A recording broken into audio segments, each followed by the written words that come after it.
Welcome, welcome. Um, so let's know your name, where you're calling from, and where you're from, and what you do. My name is the incredible edible Akynos. Calling from Berlin, Germany. I am from New York, Brooklyn, New York. And I am a international stripper. I strip in mainly theater shows like burlesque shows, drag shows, stuff like that. And I'm also a sex worker rights advocate and self-proclaimed #1 internationally famous whore. My pronouns are sex worker or whore. I will have it no other way. I don't like being called female because I'm a woman. And I also like to fight against the patriarchy and racism, which is essentially the same thing. So in other words, I'm cash poor because I'm fighting for human rights and stripping in lowbrow theater settings. That's who I am. Wow. Okay. That's that's an entry. Like that's like an entry. Okay, so I think the first thing I would go for is incredible edible Akynos. Yes. Okay, so where did that name come from? It came out of nowhere because I wanted a stage name when I was coming into the burlesque world that when I was introduced, it had a lot of flair. So I just was looking for something that rhymed. And the incredible edible was a little less obnoxious than the incomparable. So I went with the incredible edible, and it worked out because I do like to eat. So it all works out.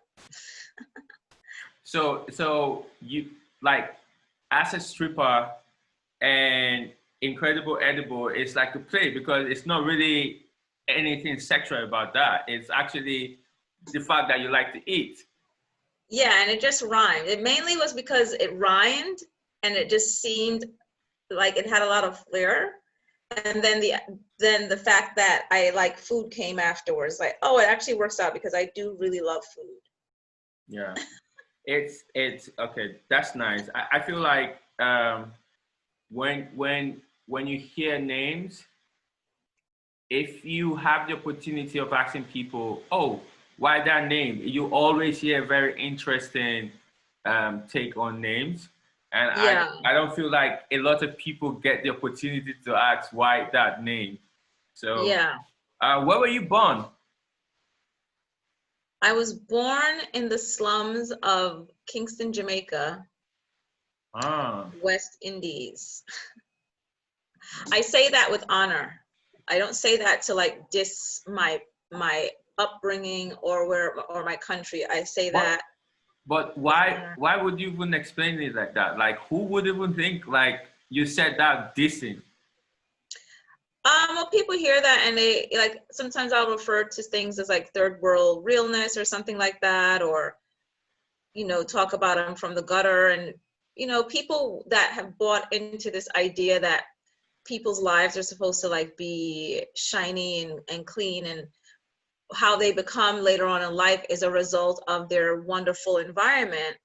People that have bought into that might hear it and be offended, and those can also be people that's from that same background, that don't want to admit that some of us come from the gutter, and how we turn out is just dependent on a lot of factors. Yeah. And I just want people to be clear. I'm not from some rich or middle class or pretty background. I've got a gutter background and I'm Yeah. happy about that. And I bet they are people with like similar backgrounds from anywhere you can point. America, Anywhere. Yeah. Europe, Asia. the Right. continent here, like there's gutter everywhere. That's Gutters everywhere. yeah. And I'm It's from it, and I yeah. don't want people to forget that. I don't want like at some point in my life folks try to like clean up my histories like, oh, she grew up in Brooklyn where it's nice and clean. It's like, no, actually I grew up with rats and roaches. Yeah. But So also aren't there like slums in Brooklyn? Brooklyn was a big old slum when I was Yeah. growing up. Yeah. A lot of the areas, just about all Gentrified of now. them. Huh? I said the areas are going through gentrification now. Yeah, a lot of them, just about all of them, I think, have gone through their gentrification. I think even the area, the last hurrah where I was in East New York, I had left because it started getting gentrified as well, and nobody wanted to live there, which was absurd because of where it was positioned. And I just was like, how are people not living here? But anyway, Brooklyn was not so nice. Brooklyn was rough, and it's interesting to see the transformation it's taken over the last decade, where now everyone wants to be there. It's one of the most expensive boroughs, if not the most expensive borough in New York City right now. And it's just interesting to see. I look kind of cute today. You do. I need to take a Very smooth face. screenshot. Very smooth Huh? face. Very smooth face. It's the lighting. My face is not this smooth, but people See, always think I have like the best listen. skin. We're only talking about the reality in front of us right now. I'm just telling you what it looks like in the mirror when I see it. Trust me, this is not it. But I got a little makeup on, tiny amounts of makeup, so okay, that's nice. It works. In terms of Jamaica, how long did you stay in Jamaica? I left when I was young. I left before my 7th birthday, so I didn't live there forever, but I lived there. Yeah, from zero there. to 6. 0 to 6.11. I like that. So what are your earliest memory about Kingston and Jamaica? Setting a fire to a mattress when I was young, getting my ass beat by my uncle. Oh, okay. Church, going to church, my grandmother being a seamstress, living with my family in my grandmother's, now it's such a tiny home. Like then it seemed so big because I was so small, but when I went back a few years ago, I was like, oh my God, it's the same and it's so small. How did we live here? Playing in the front yard, being bullied. Those are my memories. Yeah. Dancing, my first time remembering dancing. Yeah. Yeah. Like I always say that our childhood memories, like whenever, because I believe I'm really into like movement and just transitions that we make in life. And if as adults we all have the time, and privilege to slow down and look into our past, you just see how our childhood informs a lot who we are, Yeah. good or bad. And it's really very interesting to look at. I also Yeah. feel like it's a privilege because not everybody have that privilege to slow down and look and say, how is my childhood informing the adult I am today? Yeah. Yeah. So It formed it really well because now I'm totally the Antichrist. All that religion, I was like, oh hell fucking no. Thanks. Yeah.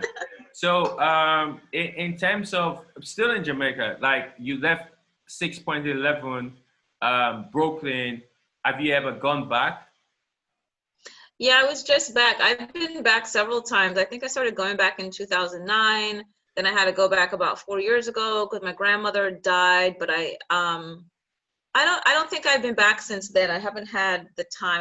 I had gone back so many times. I was like, oh my God, it's a much bigger world out there. I need to go other places. Yeah. So I've been traveling, but I haven't been back in at least 4 years. Okay. So Yeah. you get into Brooklyn. Are you going with your mom? Are you going with your dad? Are you going with your auntie, uncle? Like, who you moving with? When I go to Brooklyn? Yeah, first time when you're 6.11. Oh, my dad, my mom. I lived in Park Slope.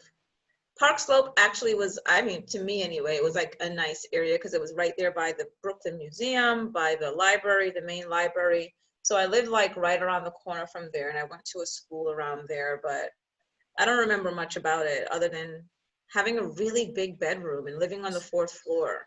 Siblings? They came after. They Oh, came, so it was just you and your mom that went yeah, first.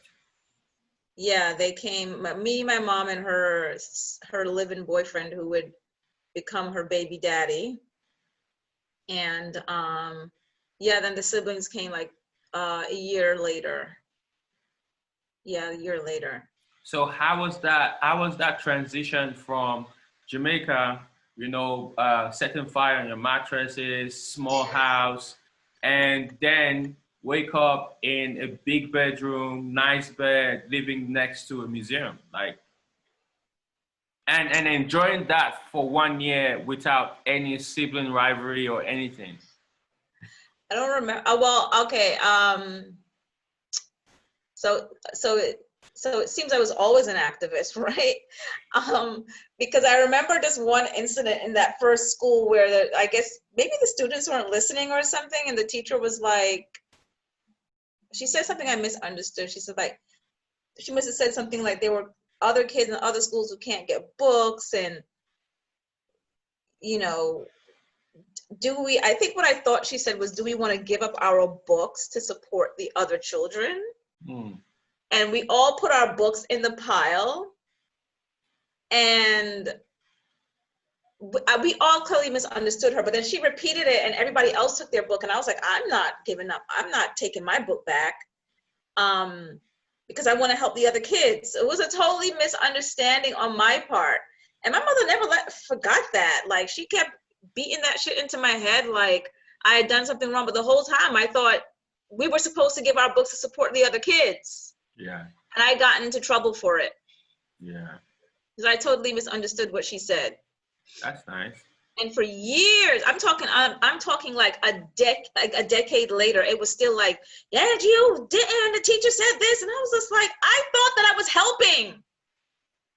And now, but talking about how our childhood informs us, and now you are here advocating every day. Unfortunately, I guess we always knew I liked torture all the way back then. Why unfortunate? Why Because we ain't got no money. Nobody wants to give us any money because we're not important.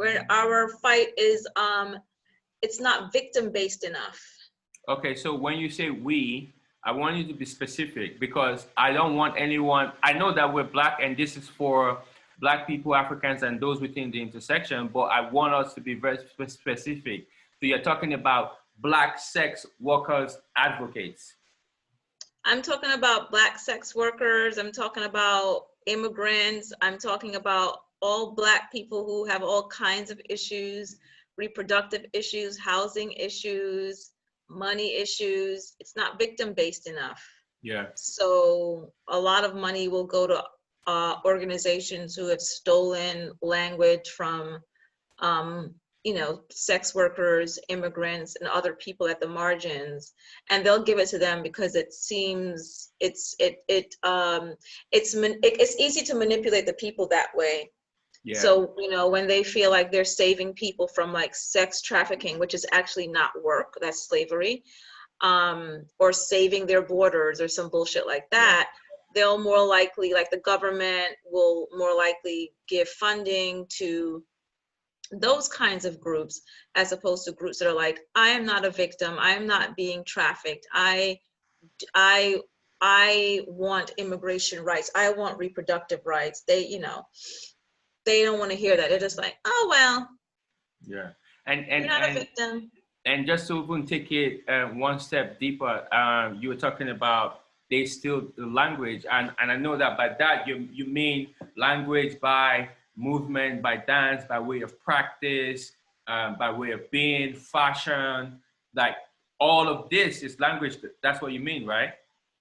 Well, if talking about advocacy, I'm kind of speaking mainly about the anti-trafficking movement and how they've hijacked sex worker movements. They've hijacked that language and hijacked our whole reasoning and twisted it to their message, which is like, we are being forced into this. This is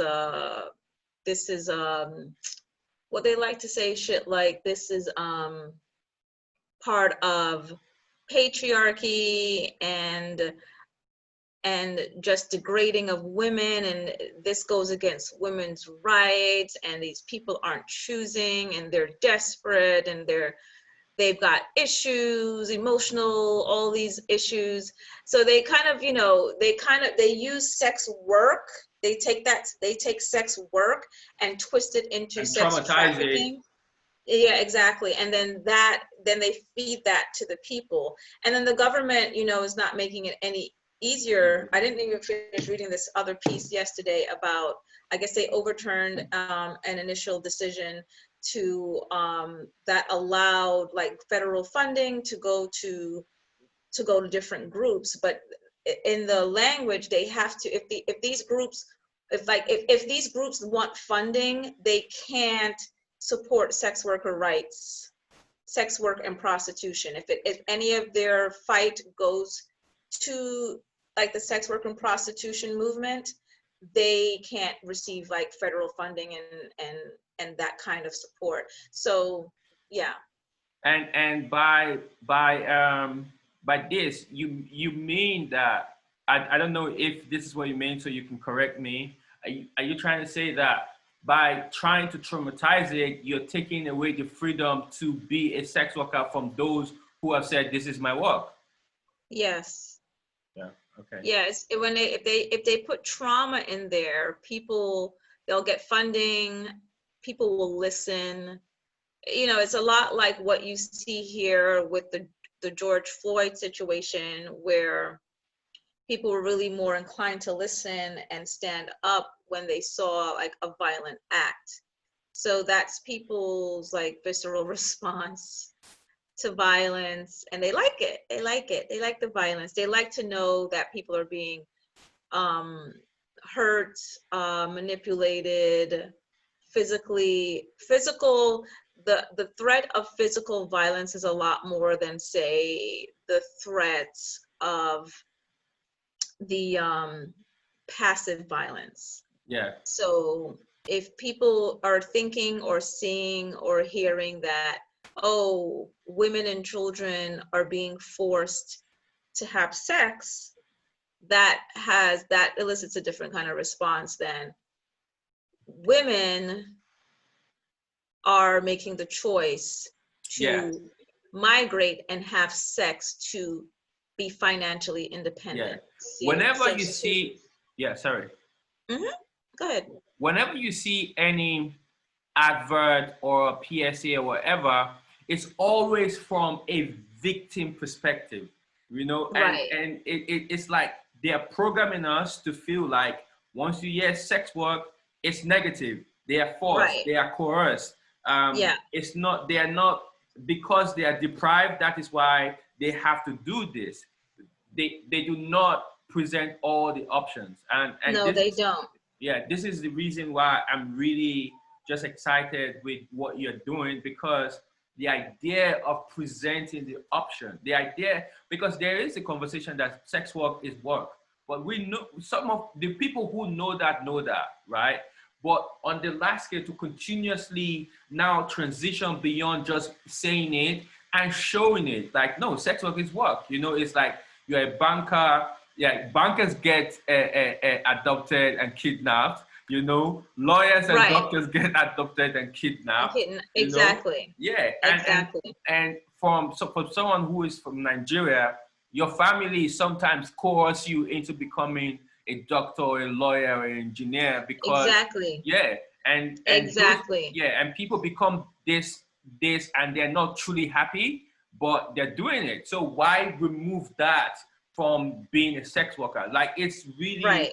yeah. Right, exactly. And then they don't take into consideration that all the work does not involve having intercourse, because when they're thinking of sex, they're thinking of intercourse, and they're thinking on a real superficial level of what sex is. And a lot of sex work does not involve seeing somebody one-on-one and, you know, inserting organs or touching organs or anything like that. A lot of it is other forms of physical labor and psychological work, emotional work, you know, so that's part of the problem too. There's a very limited idea on what sex is, just in general people's thoughts. Yeah. So please, if you can you just go through a few sex work? Like let's go through a few and show, let's just start showing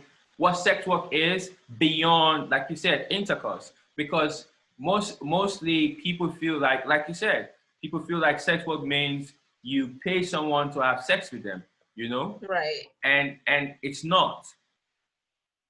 No. So no.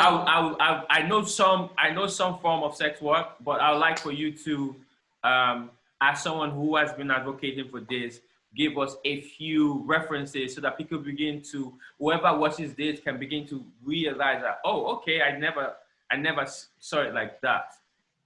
Well, strippers are sex workers, DOMs are sex workers. Not all DOMs have sex with their clients. Phone sex operators. I consider, additionally, when you think about sex work, if we really want to get into it, I consider some doctors to be sex workers, like especially the gynecologists. I'm always using them as an example. The people behind the cameras, like in porn videos, to me are sex workers. They're involved. They're not having sex, but they're definitely involved in the business. So they're sex workers. And as well as cops, your people's favorite. Cops engage in sex. Well, cops engage actually in rape, but they do get paid to have sex with people while they are on the job. Like when they're trying to set people up in stings, they do get paid in a lot of major cities in the US to have sex with people and then arrest them. When they go undercover, exactly. When they go on, they go undercover and they set people up, but they're getting paid by the city, by the system, by the taxpayers to go in while they're in uniform or out of uniform, but on the clock to have sex with people. So if we really want to get into it, that's sex work also. it can be if it wasn't actually abuse of power and rape, but they are getting paid to do this. They're getting paid to rape and to set up the people that are doing this work at their own free will. And then, you know, I mean, I'm assuming they enjoy it. Like, who wouldn't enjoy a hand job?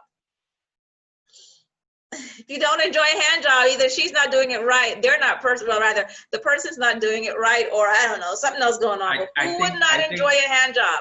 Especially when you're getting paid to have the hand job. Yeah. I've seen some people who don't like hand jobs or head jobs. So well, I refuse to believe any of those cops that's going into those massage parlors and getting the work done are not enjoying those hand jobs. So they get to finish, they get to ejaculate on your dime, on the taxpayer's dime, and then talk about, and then go in there and do a raid. And this is an interesting perspective, like an interest that you would not hear this perspective a lot. Like just being able to slow down and see that as what it is.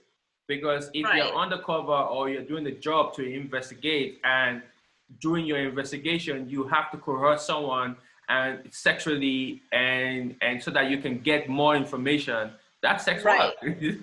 Sounds a lot like work to me if it wasn't actually rape, you know, because you know, like too, when we think about how people's bodies are violated, a lot of times too that comes with just not just like forceful. This again goes to how people react to things. It doesn't have to necessarily be a physically forceful action, right?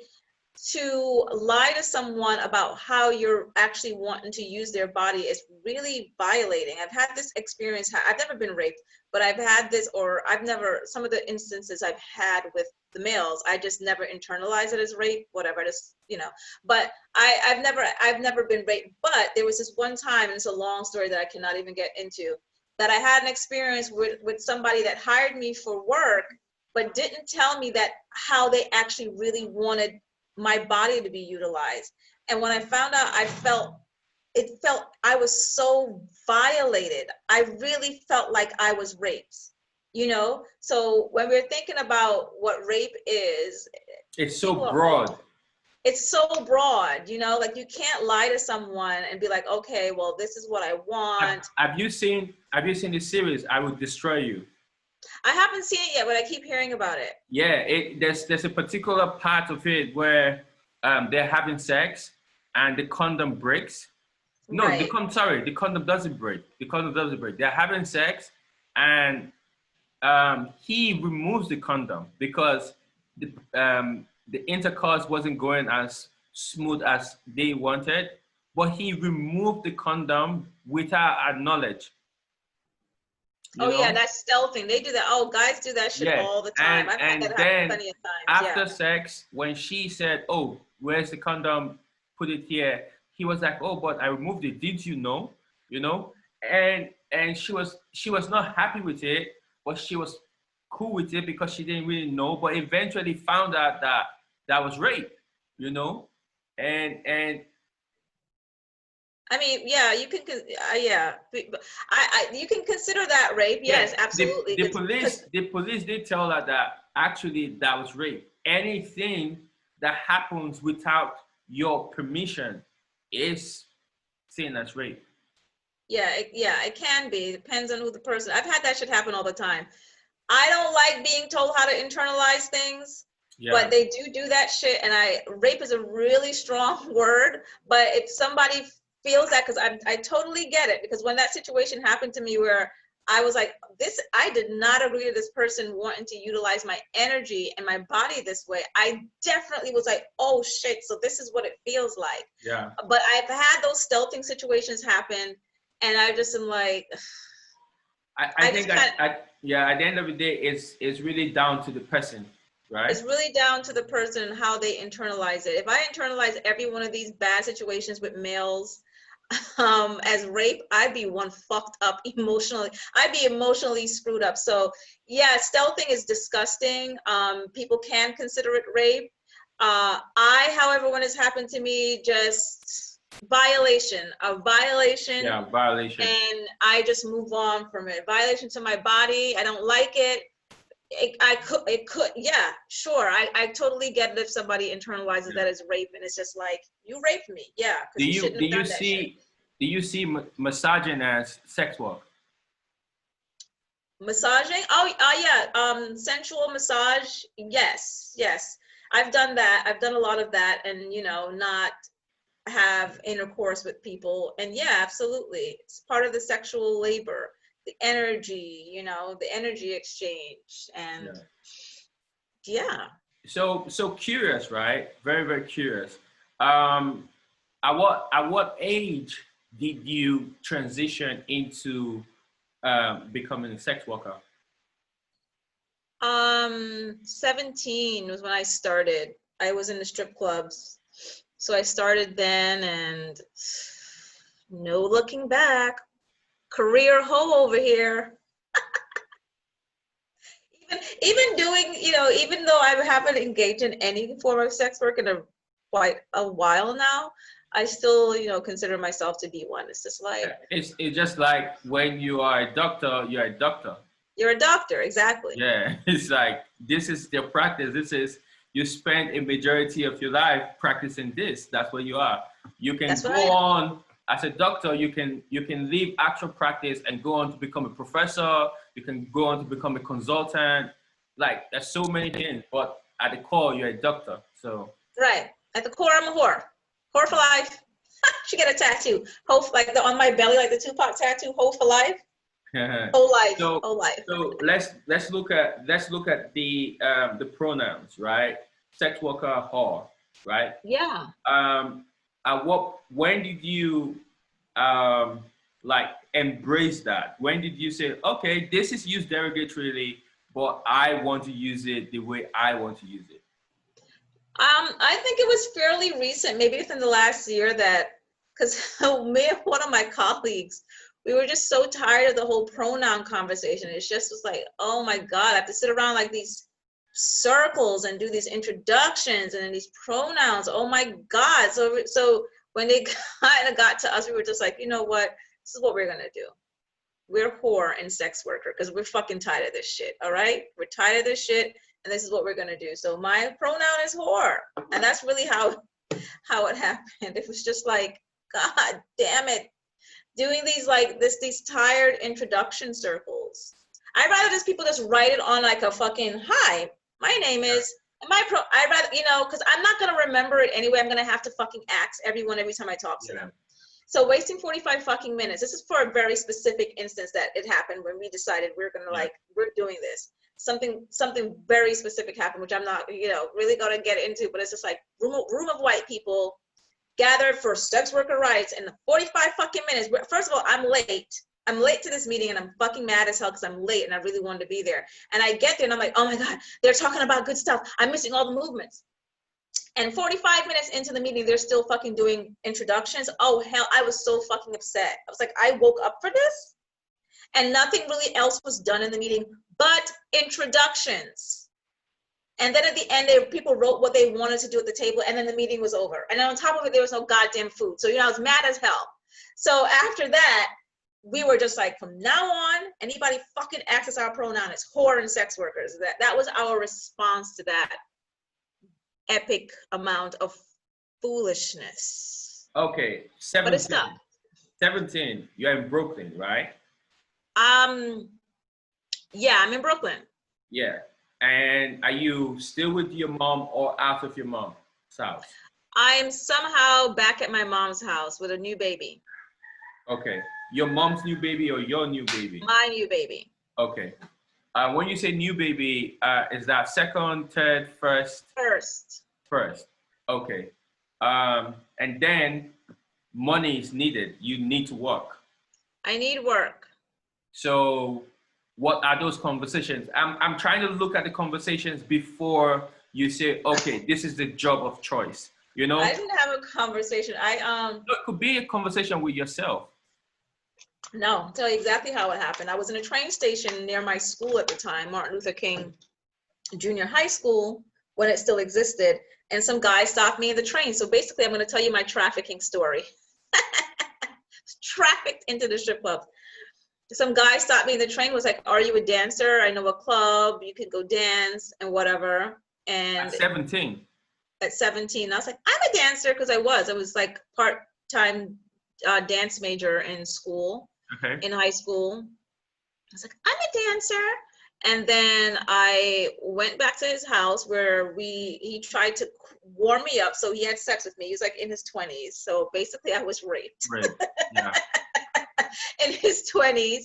He's like, you're so nervous. I was like, I'm nervous. He's like, you're so nervous. Let me warm me up. So he had sex with me. And then later that night we went to the strip club, and that was all she wrote.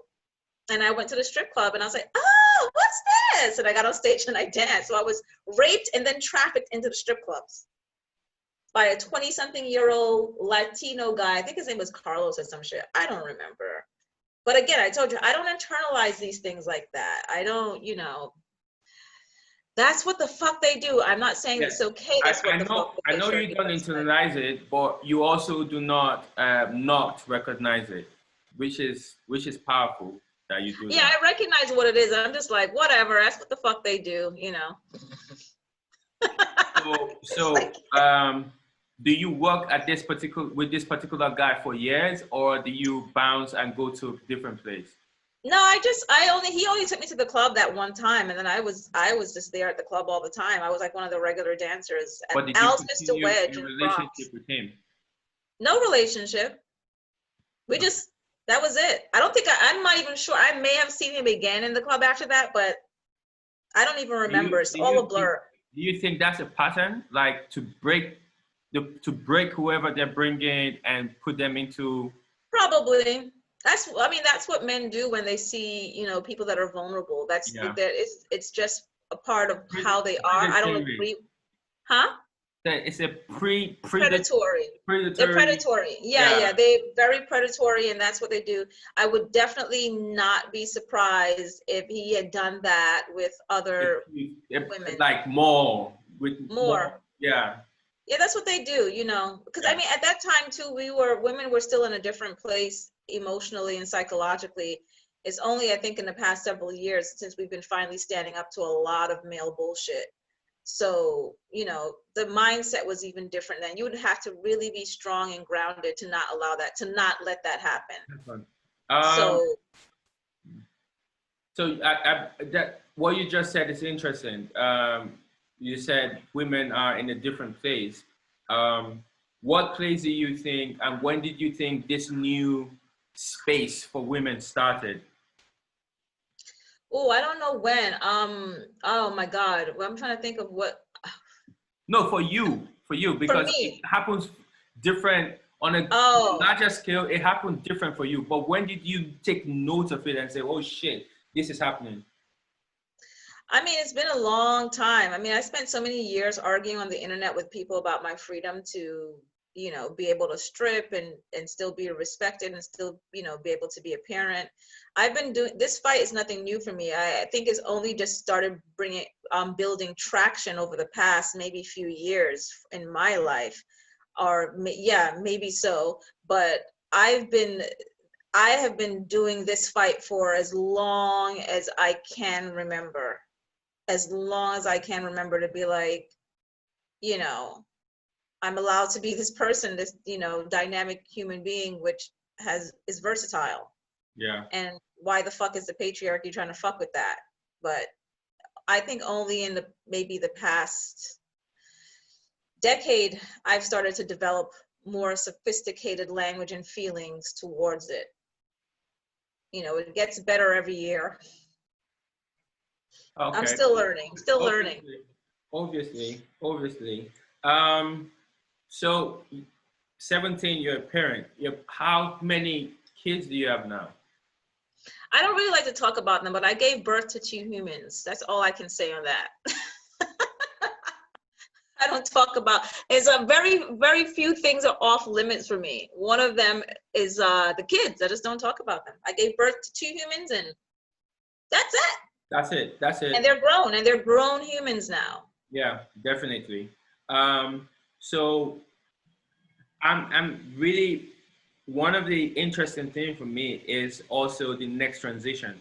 Um, we'll definitely in this conversation be going in and out, back and forward. Um, so you start sex work at 17. For me, my question now is, when do you transition into advocacy? Because you can be like a worker, right? And then transition into the workers' union, right? So I don't know if at that time in Brooklyn you had a sex worker union, or you just found pockets of advocacy groups. Like, how did that happen? It happened in my 30s. I'm not really sure how I actually found the group in New York City. I was living back in Brooklyn, and I had started escorting in my 30s, but I really don't remember how I came across the groups that were in New York. That's one to go back and really dig about. But I did find them, and they were doing some work on some policy work, and then I joined, you know, sat in on a couple of meetings and did some protesting with them. And that was, I'll be 43 this month, so that was 10 years ago. So that's when it started. So You know what? I'm sorry. Let me go back. I think I know what happened, because I was in school. I started going to a radical liberal arts college, the one I'm in right now for my grad school.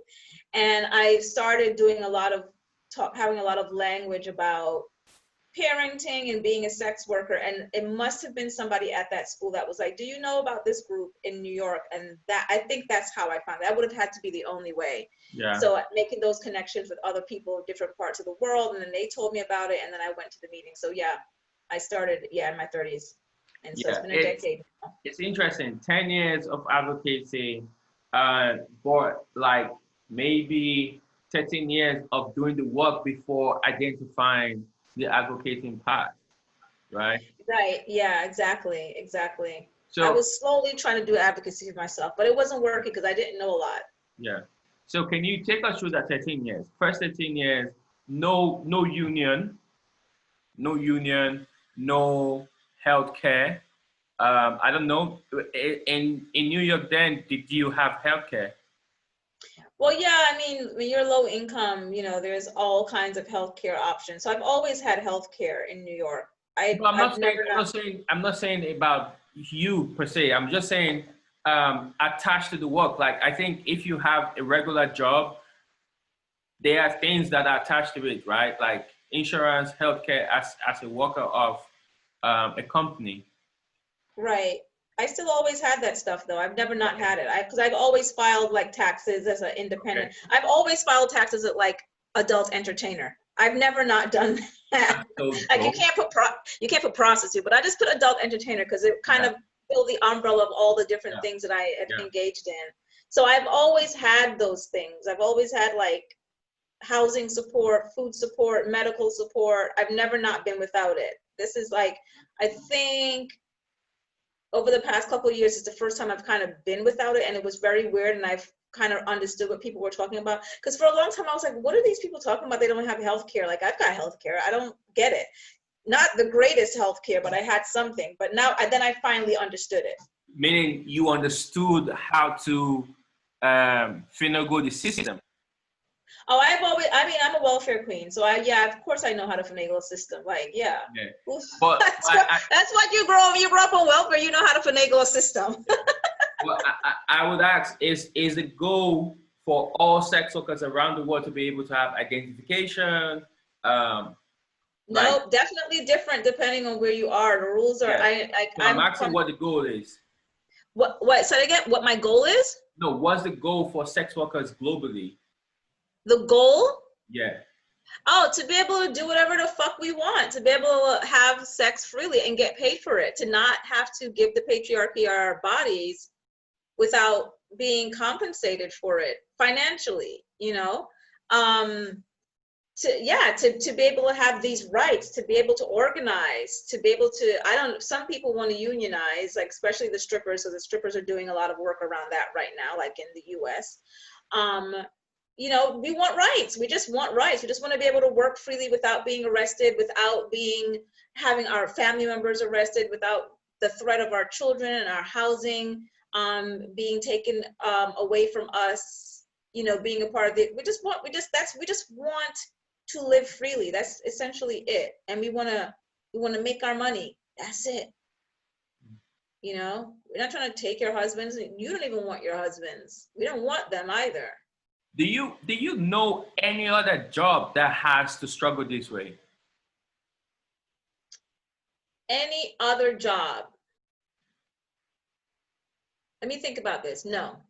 I mean, if these people are illegal, let's just say illegally working because of, Maybe trafficking. immigrants? Maybe immigrants. Yeah, definitely immigrants who are doing other forms of labor that people are okay with because, as long as your dishes are washed in the restaurant and your food is being made in the restaurant and it's being cleaned, things like that, like these low wage jobs, these low paying jobs, as long as like people are able to, function with people doing that groundwork, they're fine with it. But they don't care about that. So those immigrants and other people who can't work for various reasons, like maybe they were incarcerated and things like that, they don't have these freedoms as well. So question, do you think if every form of sex work, like you were saying, like the gynecologists, strippers, porn production, doctors, everyone that falls within the realm of what sex work is, do you think if we as a people start technically identifying those work as sex work, do you think it helps? Do you think it doesn't?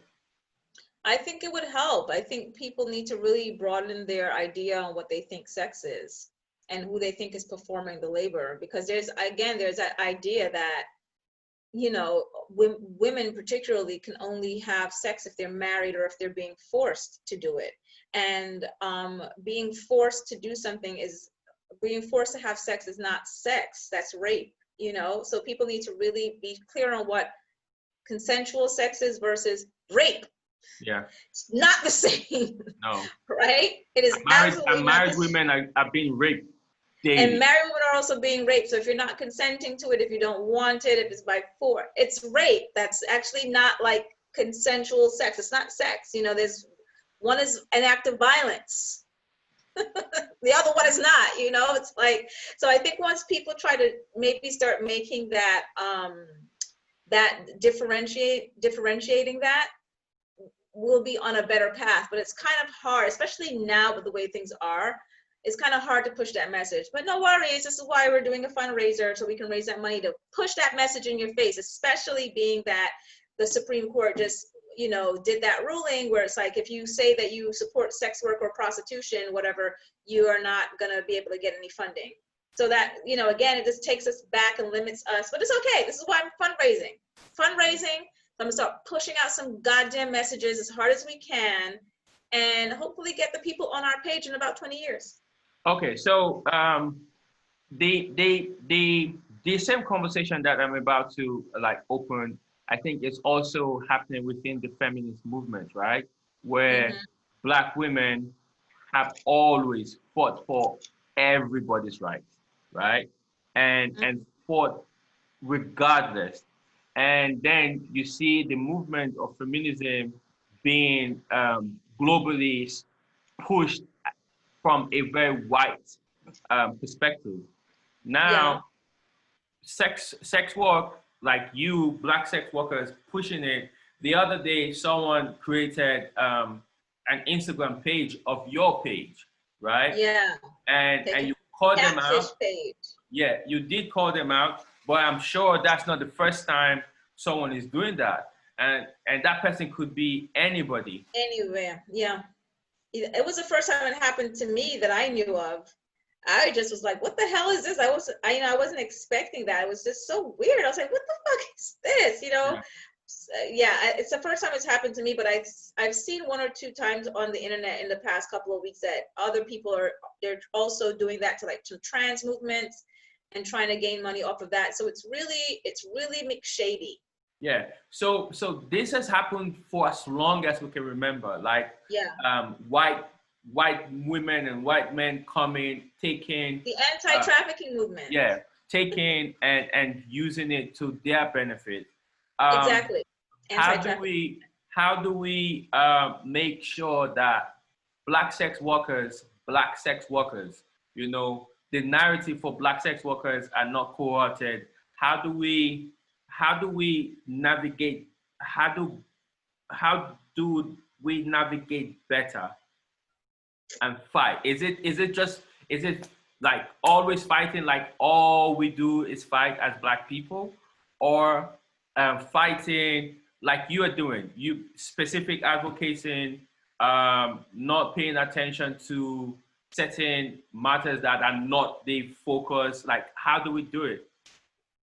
I think it's both. Constant advocating, constant fighting, trying to push our message forward. One of the ways I try to also make sure that I'm not thrusted to the back is I just like kind of try to force myself to the front. Like when, you know, people are like trying to hijack a conversation and, you know, completely forget, like maybe Black sex workers had a part of this, or maybe I had a part of this. I am notorious for being online, being like, I started that. You call it out. A lot of shit. It's a lot of shit that I started that people just be like, well, I remember when such and such. I'm like, no, I did that. Don't even fucking go there. It was me. So you move carelessly. Yeah, it's just like people have, they have like this selective memories, and no, you're not. Actually, I'm the one that did that. So let's, you know, so it's kind of like just constantly being forceful and just doing the work. All I can do is just do the work, you know, just constantly do the work. Try to like also make sure that we are we're doing the work with other organizations too. It's a constant battle. I don't know. I don't know if there's any other way. It's a constant fight every day. Even if sometimes we take breaks or we do it a little less this day and more that day. It's like, it's constant. Otherwise, we'll be forgotten. And sometimes even when you're constant, you're still forgotten. Still forgotten. Like, because I believe the work I'm doing, the reason I document the way I'm documenting, and the reason my practice is focused on documenting and archiving is because I do believe that when we look back to the ancestors, right, pre the illegal invasions of the white criminals, pre that, I don't think our ancestors were just moving without thinking about documentation, right? So no, they weren't. When you they look always at documented. so when you look at how white men specifically have taken time to cohort and change history and erase, you know, or take forcefully and hide or destroy, you know, whether it be art, whether it be culture, whether it be poetry,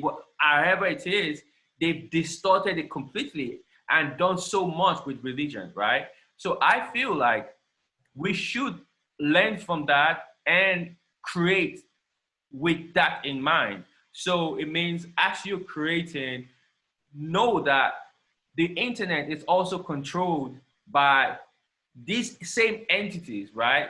So in 100 years, one person, Facebook has like almost 2 point something billion. When you add Facebook, Instagram, and all of these platforms together, like maybe 1/3 of the world's population, right? A few powerful people can just press, what will I say now? Like an algorithm on the internet and say silent black voices, silent black sex work movement, silent this, silent that. And I'm saying this is happening.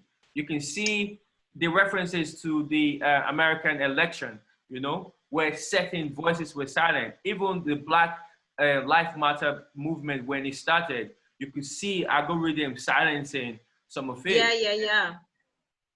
That's scary. So I always think about that when doing this work. That's why the online platform is cool, but I have the plan to start physical centers. So when I document, I'm storing like really physical storage and making sure that physically these conversations would be accessed also. Yeah, we have to be really diligent about documenting, archiving our own history, because if we leave it up to them, they will erase it or redo it, whiten it up, chalk it up, you know what I mean? Like, they'll do everything in their power. It's so crazy that that happens. But yeah, like even with the sex workers here, we definitely do that too. Like myself and one of my mentors, we archive like almost all the conversations we have, we record them. Beautiful. And we have them archived, and you know, we're trying to hold on to that legacy, because you know, they'll totally hijack our shit and not give us credit, you know? Yeah, they will. Definitely. So we have to do more work, and that's how racism works, right? It's like we constantly have to work to preserve our history. Yeah, we do.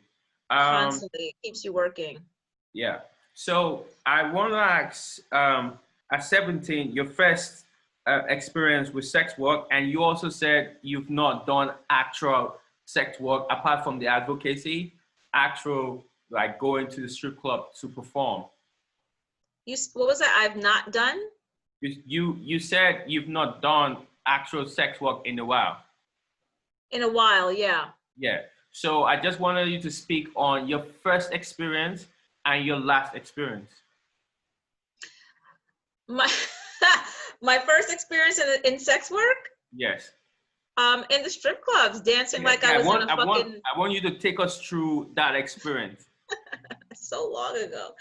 I don't know. I went in there one night. It was packed. The club was jumping, and they asked me for ID, and the guy was like, "No, she's 18. She's 18. She's 18." Because then, like, the ID wasn't so important. And I went up on stage dancing like I was in a fucking flash dance sequence. Like, Like I was Paula Abdul or something. Everyone else was like, you know, sexy dancing their stripper dance, but I was up there like really, really dancing. I was so young and so naive. Who, Um, who, who taught you how to move? Because obviously you already knew how to dance. Who taught you like, nah, you have to slow it down. you This learn is you that is automatic. No matter what kind of fucking dancer you were in a strip club, you will eventually learn. you will conform to the stripper moves. It's inevitable. It's inevitable. That's all I can say. It's like you just end up doing it. You Did you know, transition from now ending up being a sensual dancer? Did you transition into learning the pole, or that also just came naturally? no, no, I never learned pole. They tried to teach me. The girls in the club, we tried to teach each other because at that time I don't think people were having poles in their house. Yeah, Some of us would go into the clubs early and practice, but like there was never a good time anyway to practice. That shit is yeah, hard ass work, man. I was like, fuck this. I ain't no damn pole dancer. But yeah, the stuff that the girls used to do in those poles were amazing. yeah. It still is. It still So is. It still is. yeah. So your last experience. In a hotel room in some faraway land, um, having sex. Okay, that's cool. Did you know that that would be your last walk? No, I mean, you know, it's something that I come to every now and then, but you know, I'm busy with the advocacy work I know. and it's exhausting. So there's really, because when, you know, when you're doing sex work, for me, it's a different energy. I can't transition out of like going to a bar to go perform, or when I was cleaning houses for several years, cleaning houses and then having to go see clients. Like it's really, really difficult. You know, if I'm going to do it, I have to really sit down and focus, but I'm really focused on the advocacy and also performing additionally. So there's really no room for that. Like I never think I'm gonna quit, but you kind of just phase out a little bit. Yeah.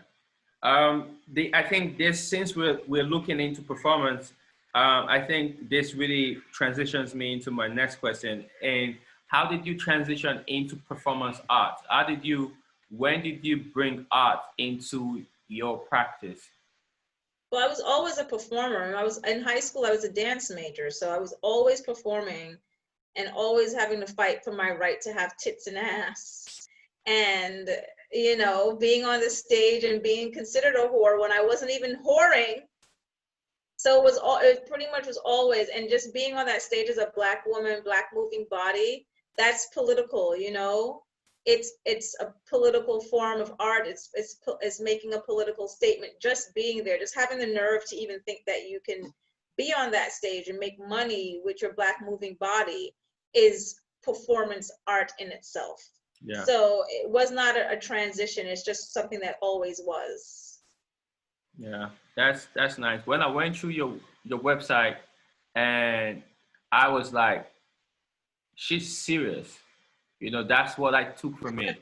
You know, Thank you. yeah, because I feel like it's important to know that. Like it could have happened different. I could have gone through it and be like, oh, nice, sexy, oh, nice. I'm not saying all of that wasn't there, but Right. I saw the seriousness. It was embedded in everything. That's because you're a deep thinker. Other people go up on there and see some neck shit.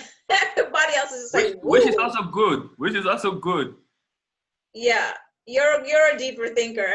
Other people go on there and see something else. It's so interesting. I Yeah, appreciate that from you yeah. too. And so now it takes me to my next question. I know you're studying.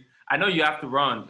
So we'll be running I'm up. just looking at. I constantly am looking out. It's habitual. You gotta look out the window Yeah. and look at the cars. And look at the people and Yeah, trucks. that's true. That's true. So now you're advocating, but I also know that you're transitioning into academia. I'm a hood academic, I'd say. Yeah. So yeah, definitely. I'm not saying you're studying for that or anything, but I know that your headspace is there. as an advocate, as a practitioner, I know that you're thinking about transitioning into teaching better practices, teaching the language, demystifying the practice itself. So Right. how is that going? Like,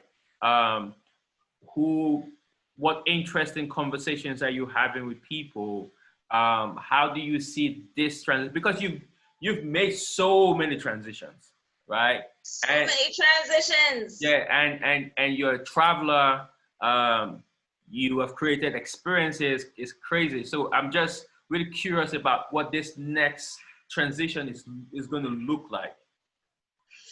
I mean, I'm working on it. I've got an interesting proposal recently, which was to go into a music school here in Berlin and do a workshop on racism. Oh, so nice. We don't know if that's going to happen yet, but I would love for it to happen. I want to create it with one of my my mentors, who's another Black woman who really understands racism as well. And I'm just trying to I'm just trying to get my foot in that door to kind of show people my technique, my methods, the way that I talk about it, because I'm not sugary coaty, flowery language speaker. I'm like really still raw, which some people have a problem with, but that's not my fucking problem. I'm really still raw in the approach, and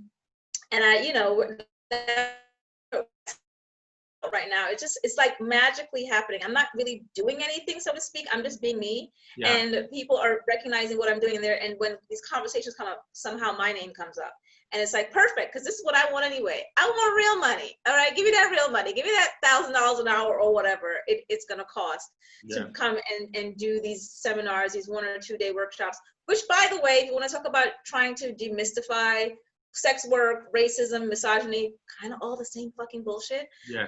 It's 1 or 2 days. It's not even touching the surface. No. It's not even scraping the surface. As I said to the person that requested this, like, try to push for a week, which still ain't shit, but try to push for a week, and then in the long run, you can have a bigger discussion about it being something for the entire semester, because it's a lifelong practice. Trying to undo misogyny and undo racism is a lifelong, it's a constant practice. Like, even as a woman, as a Black woman, I have to constantly practice at not doing certain things, not falling into certain traps and certain language and mindset. So it's kind of just happening, which I'm really excited about. So I'm just doing the work. I'm doing the work. I'm putting out the energy into the universe. Like, okay, so this is what I want to do. And the universe is like, okay, look at this. Somebody wants you to teach this racism workshop. Fantastic. Yeah. So that's kind of how it's happening. And Angela Davis says, freedom is a constant struggle. Constant. Yeah. It's like, that's it. It's constant. It's like, it's not going to end. I'm going to die fighting for it, Fighting for it in so many different ways. And the way you speak reminds me, and this is also what I'm thinking about, the emergence of this educator that you are, and being able to transition from being on the grad field, still being on the field, but also affecting the classroom, because we need the classroom affected. So also affecting policies, affecting politics, affecting government, like being able to move around in all of this. The way you speak, and also just you saying, I'm not going to change my language, is reminding me of Nikki Giovanni, for instance, who at an older age is still saying, like, I'm a thug, Like, she actually narrated a story of when Tupac died. She went to, like, the tattoo salon and told them, I want to tattoo thug, like, I'm a thug on my thug life. I want to tattoo thug life on my hand. And they were like, oh, have you had any tattoo experience before? Blah, blah, blah. She was like, no, this is my first. And they're like, oh, okay, why? She said, but because I'm a thug. like I'm looking her up now and think she did that. That's hilarious. Yeah. I'll send you some link. And she was like, I'm a thug. Like, this man was amazing, was brilliant, young but brilliant. like his life has to continue. So I'm a talk, put it here, you know. So it's amazing, you know. And she's like 70 something now. And when you just 77. yeah, when you just hear her speak, it's really, you can hear her speak at 77, right? And go Yeah, back to when she was like 30 something or 20 something. There's no difference. that's great. I'm glad to hear that she's still like that. Yeah, yeah. So fierce, um, not apologetic at all. Yeah, just speaking the truth. And she calls anybody out, black, white, purple, anybody. She call you out. Sounds And like my soul sister. Yeah, exactly. yeah, yeah. She's a good I'll send you. contact. We're trying to get some people to like for the event that's happening in 21 more days. We're trying to get some famous people to speak. I didn't think about Nikki Giovanni, but I'm glad you brought her up because You don't know you because I also heard her talk about there's this guy who sent a random mail for his book, you know, to be reviewed, and she did an entire review, sent it to him unknown. So you can oh, send that's a mail. great. Okay. Yeah, send them a mail. You never know. This is what I'm trying to tell the person that's doing the PR now for the event. She's like, I don't think such and such is going to do it. I'm like, listen, Just send them mail. projection, Yeah, projection, baby. You need to send that shit out because if they won't do it today, I promise you next year, they might fucking do it. So That's it's it. like, yeah. That's it. And this guy came to a reading of ours and said, "Thank you because you did this review and my book sold out." You know, Good, yeah. I've never been able to say thank you, so I'm coming here now to tell you thank you, like what you did for me. So it's amazing. I think what you're doing is important. I want to be able to sit with you and your colleagues and speak some more, document some more. I hope that we can keep having conversations like this undocumented. Yeah, because also this journey of mine, I have to learn from so many directions, you know. Yeah. Yeah. Yeah. I'm hungry. I haven't eaten yet. I'm like sitting here like, fuck, I should have done this on my cell phone so I could be in the kitchen cooking while we were talking. Yeah, yeah. That's great. So what are you gonna cook? Eggs. Some bullshit. Eggs with spinach, maybe a little bit of oatmeal. That stuff actually makes me really hungry. I really don't like eating that to break my fast. Oh, you're fasting now? I mean, I was sleeping for like 12 hours. You know, I haven't eaten yet. So it's like breaking breakfast, break fast. Yeah. I don't like eating that because I'm starving afterwards. It doesn't fill me up. It's just like a joke. So I don't know. I'll eat that because I don't have any bread here. I didn't go out and buy bread because in Germany, you know, you got to buy bread every day because that shit turns into a fucking brick wall. Because it's so 24 fresh. hours later. Because it's so damn fresh with no preservatives. What's wrong with these people? The next day, your damn bread is hard as a rock. Oh my God, you kill somebody with that thing. So I didn't go out to buy any bread. Hopefully I'll find someone. I'm out today, but I'm not really supposed to be eating it at the same time. It's a whole mosh posh of bullshit. Yeah. So I'm gonna make some eggs and spinach and some oatmeal and then make a smoothie and get the hell out of here because I gotta go to this event space because there's a whole like event thing happening at the Wild Renata and recreating spaces, and I need to go look at the space and see how I'm planning on using it with what I'm planning on doing, and it's all as shit. Art everywhere, every day. In terms of your project coming up in 20-something days, I hope you've been able to get everybody you want on board.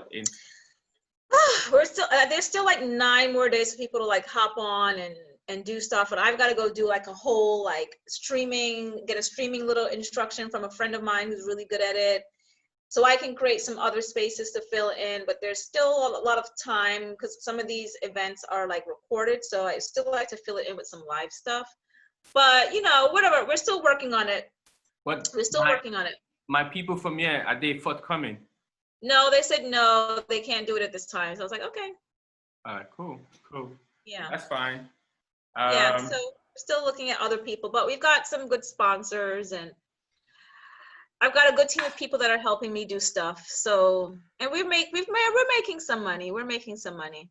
So, yeah, I'm excited. I'm excited about it, but I also can't wait for it to be over so I can go on a damn vacation. Where would you go? I don't know. I don't know. I'd probably, maybe visit someplace in another part of Germany for a few days or something. I don't really know yet. I'm still Where working was on your it. last vacation? The last place I went was Hong Kong. Wow. That was the last travel I did before I came into Germany. Yep, I was in Hong Kong. Yeah, this time last year I was in Hong Kong because I went to Hong Kong for my birthday. Wow, that's nice, man. Yeah, so it's like, okay, well, yeah. So now I'm gonna I don't know, I'll probably just visit someplace around Germany. I really am not interested in flying right now.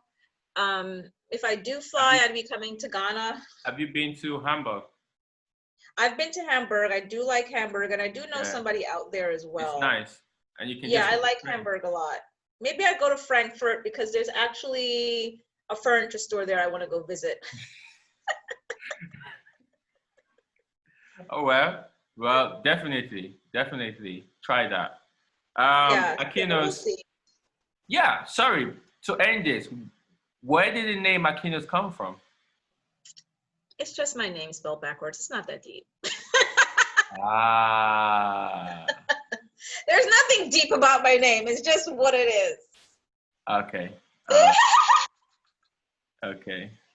That's where Akynos came from. Surprise! Yeah. My name is actually Sanika. So yeah. Just pure laziness. I was just on the internet and I was like, I need a name, but I'm not gonna remember something like Thirst Master or Goddess. So, I wasn't gonna remember that, and I didn't want to put my name out there, so fully. So I was like, I'll just turn my name backwards. Brilliant. And on that note, that's how it happens. On that note, Black sex workers are smart, brilliant, fearless, fearful, just like everything. Just like everyone else? Yeah, just like everyone else. Exactly. I know, it's strange, isn't it? You'd think they're some kind of aliens or something. And you're not. You're not. They're not. Oh, they're not aliens? They're actually people. Oh. And we have all been dealing with sex workers. We just don't know. Don't know it. Yeah. All the time in your movies. Also, too, speaking of the sex workers, those damn actresses who like to play sex workers, they're part of this team too. So they better come on. Come on, Julia Roberts. Actors who play sex workers, production crews who produce pornography. Not even just the porn, not even them, even these movies where it's the sex scenes, exactly. Not even, it's like you're actually filming people practically fucking. Like I've said this before, a lot of sex work is acting. Like, y'all think we really enjoy half this time, the time when we're having sex with these fucking people? No, we don't. We're actually acting. There's no cameras there. See, it's interesting how when the cameras come, it's like, oh, now it's work. But it's also interesting because some of the actors who do sex scenes they opt for doubles, so it means the movie the production are renting sex workers to come and play. Right. For millions of dollars a day, thousands of dollars a day, hundreds of dollars a day. They're paying these people to come here and do this sex work, but they're not sex workers. Oh yeah, right, bitch. When you go to the doctors to check on your sex organs, it's all of that. All of that. So yeah, people just don't know what sex is. They don't know what work is, and they only think that sex workers are having sex with multiple men a night, which sometimes it's true, but most times it's not. But there's many levels. There's so many levels. Everyone is not, some of us have one or two clients. Some of us have clients every now and then. Some of us have clients every day if we're fucking lucky. There's levels to this. It's like like anything else, but the public keeps speaking about it as if it's like something really strange and something that cannot be understood. And people understand it very well because they love to claim that it's the oldest profession, which I don't know, it's debatable. I don't know if it's the oldest profession. I mean, maybe acting is. You know what I mean? Yeah, Maybe because being a doctor everybody's is. acting in some way. Right. Maybe acting is really the oldest profession if we really want to go there.